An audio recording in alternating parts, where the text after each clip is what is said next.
A Day in My Life at the age of 16. Ano ba yan, Tita Rose? Wala kang ka-originality. Kaya ka ng intro. Ulitin mo yan, ulitin mo. A Day in My Life at the age of 34. O, ayan ha, inamin ko na. Laking Pasig, lumipat ng Cavite, bumalik ng Pasig, bumalik uli ng Cavite para magtrabaho. Yan tuloy nakapag-asawa ng taga Nasugbu. Saan? Tana! Tara! Yun ang gusto ni ma'am, di ba yung wala tayo? Siguro nagtaka si ma'am, no? Saan ako? Sabi nga ni ma'am, ako 8:15 na, mataklas. Oh. Takaw sa alak, bibido agad ako. Aga ah. Oh, no, sa kapilang bakery na lang. Ha? Tara, tara.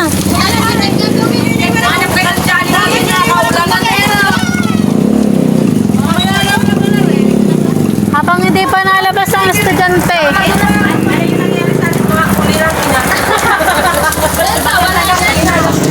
For today's video nga mga tita ko, nakikita nyo nga kanina, nagambagan nga kami dyan para nga kami ay tumagay. Char lang, syempre hindi kami tatagay, no? Nagambagan kami at nang may lumabis nga sa pera na inambag namin, ay naisip na lang namin na magpagawa kami ng brownies. Kaya naman naghanap kami ng bakery na pwede namin ma-orderan para bukas. Kasi nga bukas ay nutrition month, kaya 6:30 pa lang na umaga ay nasa barangay na kami para magparada. At speaking of parada nga dyan mga tita ko, no, nag-practice na kami dyang magkakasama, naghanap na kami ng bakery para may mapagpagawaan kami ng brownies.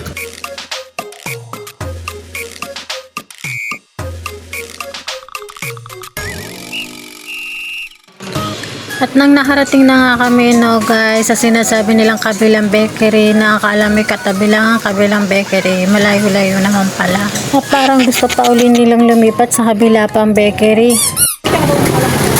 Sa kabila meron. Nang nakapili na nga kami dyan kung anong brownies ang ipapagawa namin, wala nang kabog-kabog ang ate Raquel namin at eto na nga siya. Hindi wala na papas yun. Discount ko, PWD. 100.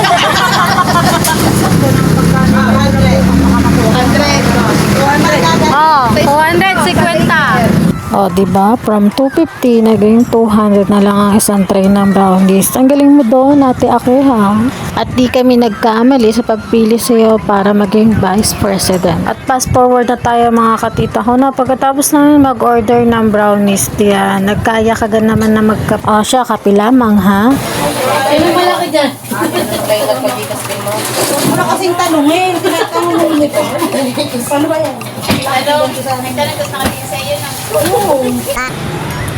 For today's video nga yan ng aking nanay Mayet, no? Siya nga nagbabantay ng tindahan pagkasusundo at hahatid ko ang aking kinakis. Fast forward tayo mga katita ko, no? Akala ko pagkatapos magkape ay babalik na sila sa daycare. Super active nga ang mga kananay ko, no? Kaya sinugod nga namin si Ate Grace sa kanilang bahay. Char lang, syempre, kaya namin pinuntahan para kunin ang kanyang ambag. At ito nga siya nagulat at wala ka alam-alam, no? Akala mo siguro, no? Makakaligtas ka sa ambagan. Hindi, no? Active kaya kami. Maningil. At yan ang mga tita ko, no? Ang buong akala ko ay tapos na. Hindi pa pala. Pagkatapos namin magsingil kay Ate Grace, diretso naman kami sa mga prutasan dahil titingin kami pang bit-bit ng mga bata habang nagpaparada para sa nutrition month.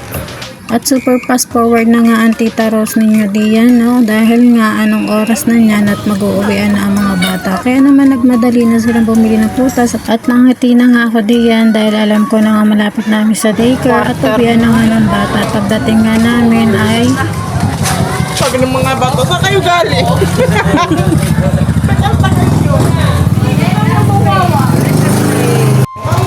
Wala bumaya. Nasa ng mami ko na. Ba't ang tagal yung badami yung pwede?